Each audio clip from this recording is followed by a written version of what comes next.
Bismillahirrahmanirrahim. Assalamualaikum warahmatullahi wabarakatuh. Apa kabar adik-adik mahasiswa? Semoga semuanya sehat. Selamat bergabung di kelas pengembangan perpustakaan digital dengan saya Andi Saputra. Untuk materi pertama kita akan membahas tentang materi pengantar perpustakaan digital. Baik, kita mulai. Yang pertama adalah sejarah perpustakaan digital. Jadi dulu ada salah seorang yang bernama H.G. Wells atau H.G. Wells berbicara tentang otak dunia pada tahun 1938, di mana beliau meramalkan bahwasanya waktunya sudah dekat ketika siswa manapun di bagian dunia manapun akan dapat duduk dengan proyektornya sendiri, studi pada kenyamanannya sendiri, untuk memeriksa setiap buku dokumen dalam sebuah replika yang tepat. Dan sepertinya mirip-mirip dengan kondisi saat ini, di mana kita di belahan dunia manapun kita belajar dengan proyektor. Dengan proyektor bisa saja dengan komputer atau laptop, dengan kenyamanan kita sendiri gitu. Sekarang artinya kita dengan gadget kita asik sendiri, bisa belajar sendiri, bekerja, melakukan apapun sendiri. Selain itu, dalam hal ini ada juga beliau mengatakan replika yang tepat dari buku dan dokumen, yaitu koleksi elektronik, e-book, e-jurnal, atau e-majalah dan lain sebagainya, yaitu replika. Tentu beliau tidak akan bisa meramalkan keadaan persis ya. Tapi apa yang disampaikannya tentang otak dunia itu memang mirip-mirip dengan kondisi sekarang. Oke? Itu sebagai penambahan wawasan bagi kita. Baik, kita akan coba masuk ke definisi tentang perpustakaan digital. Konsep perpustakaan digital sebagai entitas yang memisahkan diri dari perpustakaan nasional muncul pada pertengahan tahun 90-an.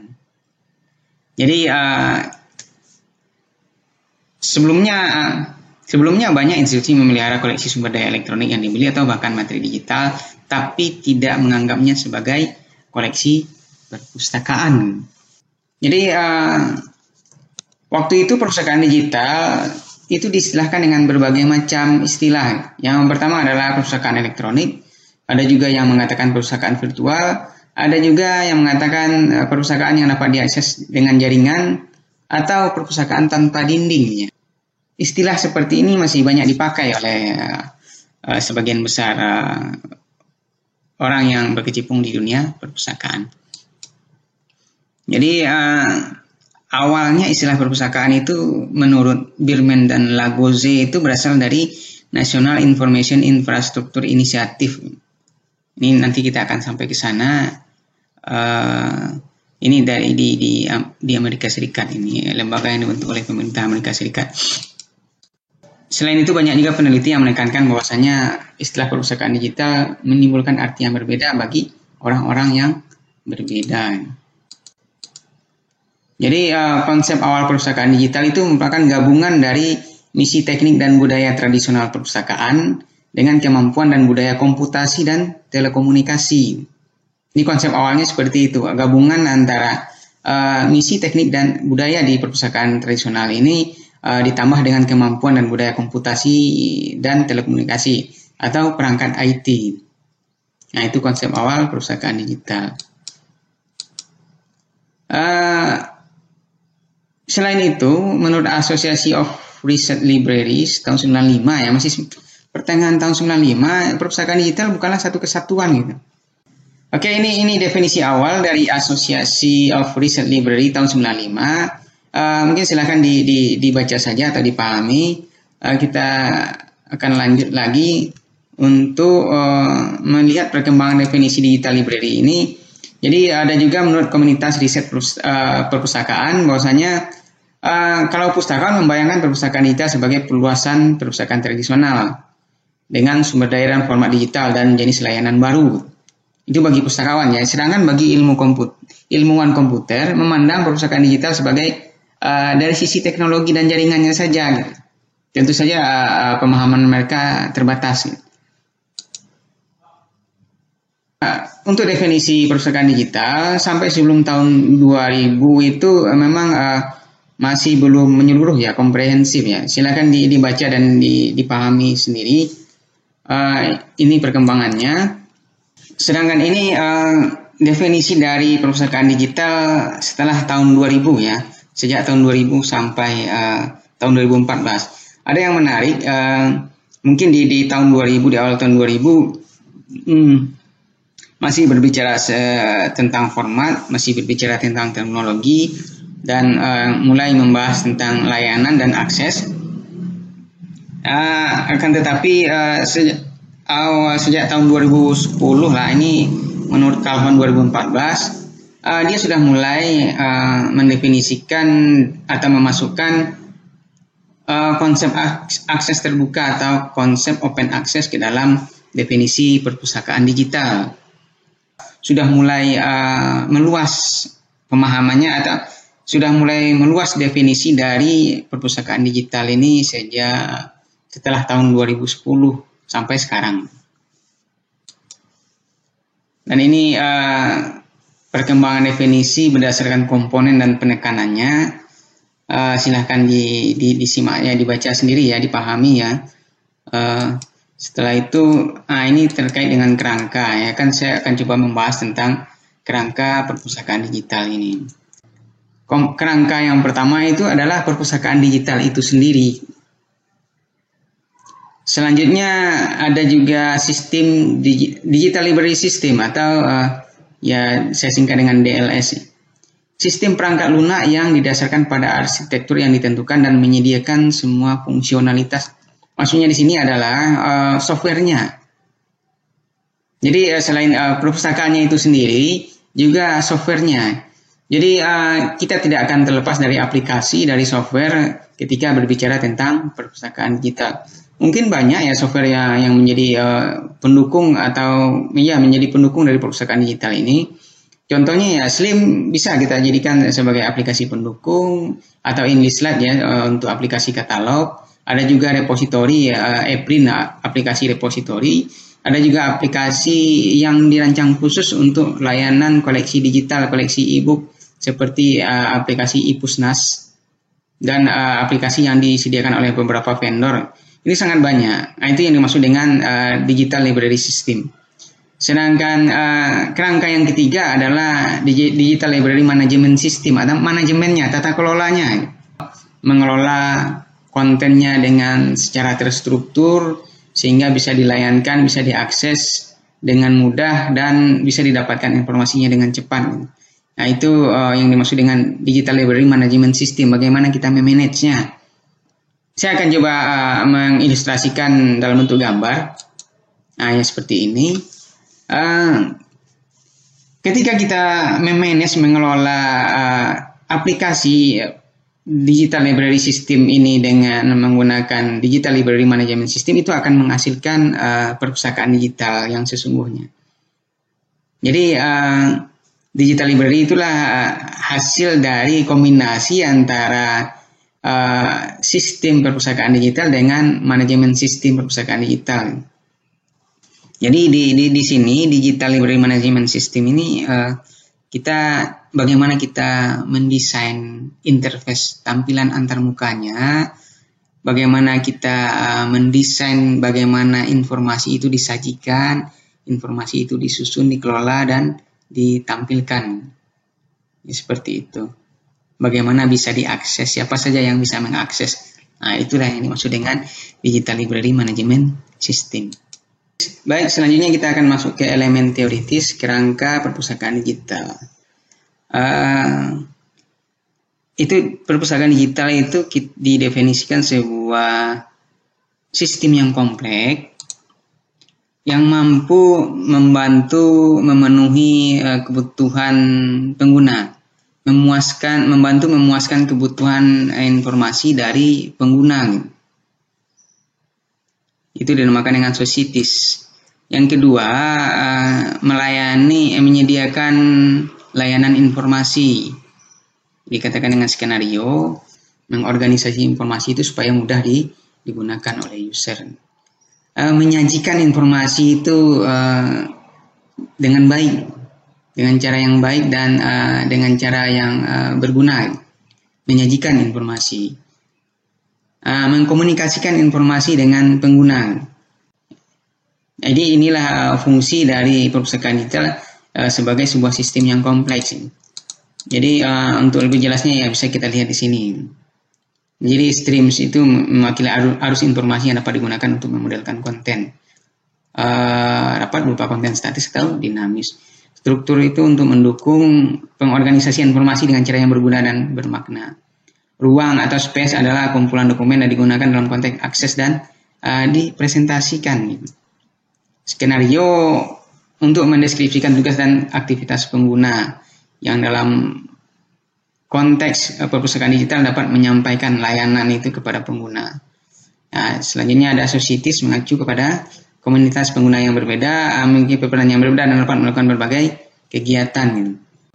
Nah, dalam hal ini di societies ini kita membantu memuaskan kebutuhan pengguna yang beragam, sesuai dengan keragamannya. Nah, itu yang dimaksud dengan societies. Selanjutnya kita berbicara tentang evolusi dari perpustakaan digital ini. Jadi proses perubahan dari perpustakaan digital ini ada 3 tahapan evolusi yang terjadi. Yang pertama, koleksi digital tersedia dalam bentuk CD-ROM atau mewakili jaringan perpustakaan lokal. Jadi awal-awalnya koleksi digital itu kan hanya dalam bentuk CD-ROM atau VCD. Itu sudah dianggap sebagai koleksi perpustakaan digital.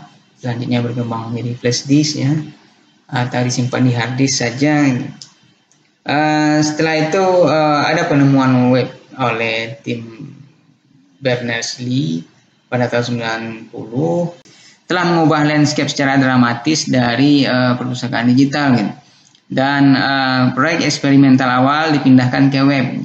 Jadi akhirnya keberadaan dari media penyimpanan tadi, media penyimpanan eksternal seperti CD, VCD, hard disk dan lain-lain itu bisa digantikan oleh web.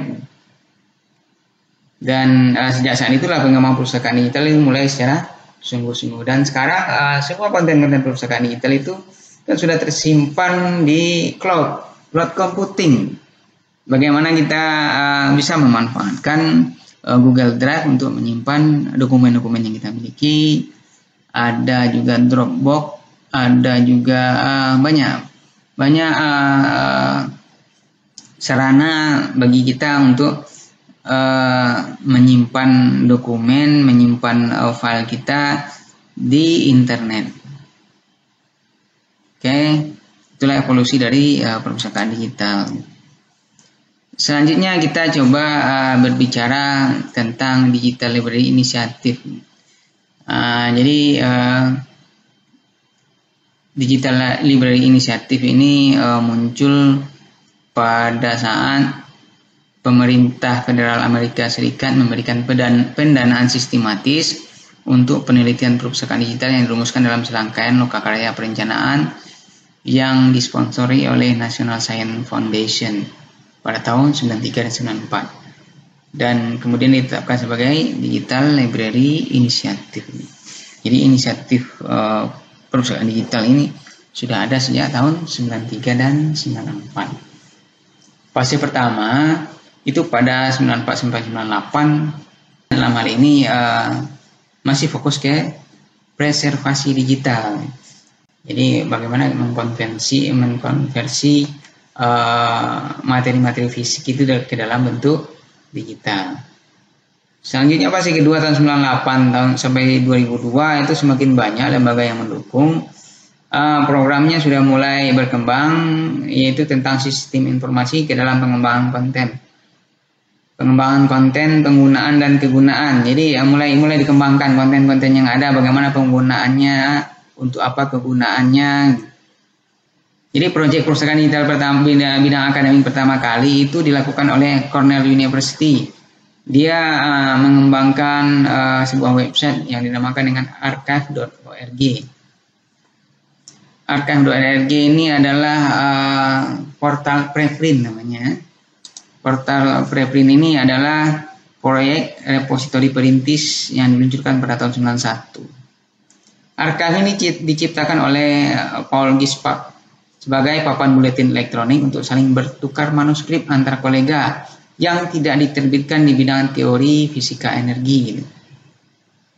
Archive juga dikenal sebagai Los Alamos ePrint Archive. Jadi website ini kemudian berkembang dan dinamakan dengan website preprint. Kenapa preprint? Jadi dokumen-dokumen yang masuk di archive ini disimpan atau dipublish di archive ini itu dimasukkan sebelum proses cetak. Contoh, saya punya artikel jurnal, saya akan ingin terbitkan di sebuah jurnal artikel saya. Ketika saya kirim ke jurnal, ketika dalam proses penerbitan, artinya artikel ini belum diterbitkan, tapi butuh proses karena proses penerbitan sebuah artikel di jurnal itu berlangsung minimal ya 3 bulan bahkan sampai 1 tahun. Jadi sambil menunggu artikel ini dipublish, saya mengarsipkannya di website archive ini, di website preprint. Jadi di sini ketika saya memasukkan ke sini, artinya dokumen artikel yang saya ajukan untuk diterbitkan tadi sudah bisa diakses di sini, tapi dalam bentuk preprint. Artinya di sini tidak dianggap sebagai artikel yang dipublikasi.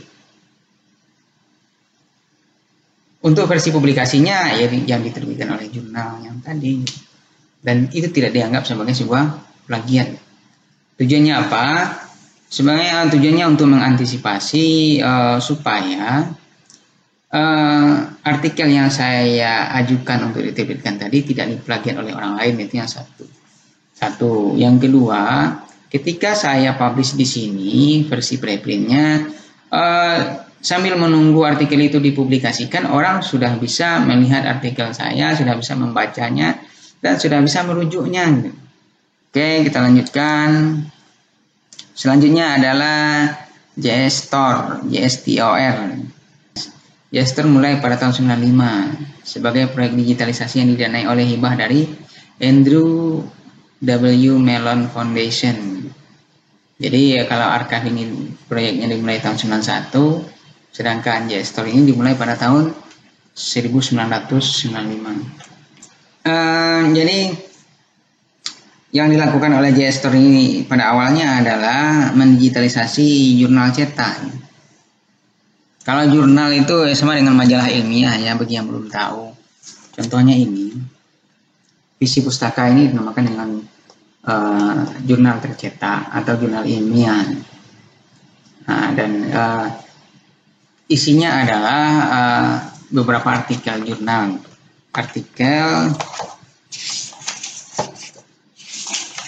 Ya, seperti ini kira-kira isinya.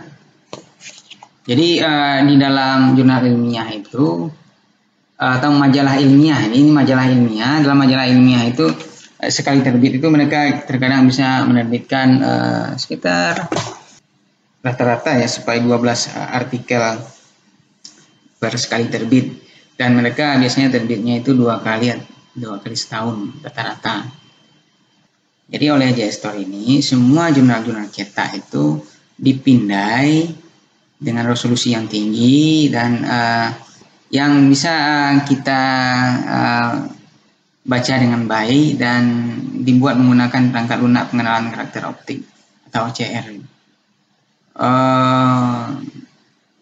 Ya seperti dibuat menggunakan mesin pemindai atau scan yang kita namakan saat ini. Jadi itu yang dilakukan oleh JSTOR ini untuk tahap awal. Ini juga salah satu proyek perpustakaan digital, dan pada akhirnya mereka juga tidak hanya sampai di jurnal, mereka juga memindai buku-buku ya. Dan JSTOR ini saat ini sudah melayangkan banyak buku yang bisa kita download dengan gratis. Jadi saat ini JSTOR ini memainkan peranan penting dalam memfasilitasi transisi dari penerbitan cetak ke elektronik dalam publikasi berseri. Publikasi berseri itu ya kayak jurnal tadi, itu kan ada serinya. Jadi dia berurutan setiap kali penerbitan, sama kayak penerbitan majalah. Nah ini contohnya. Kalau penerbitan cetak ya ini majalah ilmiah Politeknik Mandiri Bina Prestasi ini penerbitan cetak seperti yang saya jelaskan tadi ini. Nah inilah puisi pustaka ini. Ini penerbitan cetaknya, sedangkan untuk elektroniknya sekarang ini. Jadi semua majalah ilmiah itu sekarang sudah diterbitkan secara elektronik. Tidak ada lagi jurnal ilmiah yang diterbitkan secara tercetak. Oke, karena syarat untuk jurnal ilmiah terakreditasi mereka harus terbit dalam bentuk digital, dalam bentuk elektronik. Oke. Selanjutnya ada 4 entitas kerangka arsitektur perpustakaan digital menurut Kahn dan Wilensky.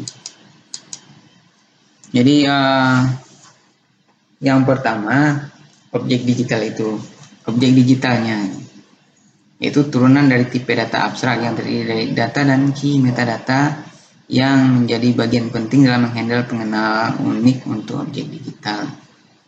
Yang kedua repository. Repository itu adalah sistem penyimpanan di mana objek digital disimpan untuk diakses dan di-retrieve. Retrieval itu dicari ulang, dicari kembali. Selanjutnya adalah protokol akses repository. Memungkinkan akses ke objek digital yang disimpan atau metadatanya dengan menentukan kata kuncinya. Jadi objeknya ada, disimpan di repository. Setelah itu kita harus merancang protokol aksesnya. Bagaimana cara orang mengakses objek digital yang ada di dalam repository tadi, yang disimpan di dalam repository tadi. Dan selanjutnya tentu ada penyebaran. Jadi penyebaran informasi dan keberadaan objek digital dalam repository itu harus kita sebarkan supaya diketahui atau diketahui oleh orang banyak. Sehingga nanti ada permintaan terhadap layanan akses. Oke. Dalam periode waktu saat ini ada 2 karakteristik yang menjadi contoh perkembangan perpustakaan digital. Yang pertama adalah proyek digitalisasi massal dan repository akses terbuka. Jadi proyek digitalisasi massal ini adalah kegiatan preservasi digital, pelestarian koleksi dalam bentuk digital yang dilakukan secara dalam skala yang cukup besar. Selanjutnya repository akses terbuka. Jadi hasil dari proyek digitalisasi massal itu kan disimpan di repository. Disitulah bagaimana kita menentukan model aksesnya. Apakah kita bisa buka seluas-luasnya kepada pengguna untuk bisa melihat, membaca, mendownload, menyalin dan pokoknya memanfaatkan secara bebas ini. Itu yang maksudnya akses terbuka. Terkadang ada juga kalau lawan akses terbuka adalah closed access. Jadi konten-konten digital yang ada di dalam repository itu tidak bisa diakses secara leluasa oleh pengguna. Pengguna mungkin hanya bisa membaca, hanya membaca abstraknya saja, mengambil data bibliografinya saja, atau untuk dapat mengaksesnya harus login terlebih dahulu menggunakan akun yang sudah terverifikasi. Setelah itu baru kita bisa memanfaatkan secara leluasa dengan mendownload atau membaca secara keseluruhan. Jadi isunya sekarang adalah akses terbuka ini sangat marak. Itulah yang menjadi topik hangat sampai saat ini terkait dengan open access. Walaupun sudah digagas sejak tahun 2000-an, akan tetapi belum tuntas sampai saat ini. Oke. Sekarang kita coba membahas tentang proyek digitalisasi massal. Salah satunya adalah Google Books. Jadi Google Buku itu merupakan inisiatif digitalisasi massal besar yang dilakukan oleh sebuah perusahaan komersial bekerjasama dengan Heritage Company. Google memulai proyek besar ini pada tahun 2004 untuk mendigitalkan jutaan buku dan membuat teksnya dapat dicari. Nanti adik-adik semua bisa membuka website Google Book ini. Coba lihat koleksinya apa saja gitu. Di situ akan bisa kita temukan koleksi-koleksi yang lama, tahun-tahun awal 1900-an dan lain sebagainya, itu bisa kita dapatkan di sana. Nah, ini salah satu contoh proyek digitalisasi massal. Oke, selanjutnya kita coba membahas tentang open access repository. Tadi sudah kita singgung ya. Jadi open access atau akses terbuka didefinisikan sebagai kumpulan dokumen teks lengkap yang tersedia dalam basis data online di internet yang dapat diakses secara bebas dan instan. Oke, kalau kita bicara tentang perpustakaan digital, kita tidak akan bisa terlepas dari open access ini untuk saat ini. Dan nanti open access ini akan menjadi bahasan khusus di perkuliahan kita akan membahas ini. Kalau nggak salah saya ada 1 atau 2 kali pertemuan tentang ini. Akses terbuka didefinisikan sebagai kumpulan dokumen teks lengkap yang tersedia dalam basis data online di internet yang dapat diakses secara bebas dan instan. Repository itu juga merupakan salah satu basis data online.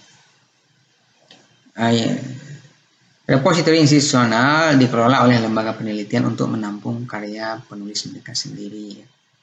Misalnya, repository UNP itu tempat dikelola oleh UNP sendiri dan tempat untuk menampung karya dari sivitas akademika UNP, baik itu mahasiswa, dosen, maupun tenaga pendidikan.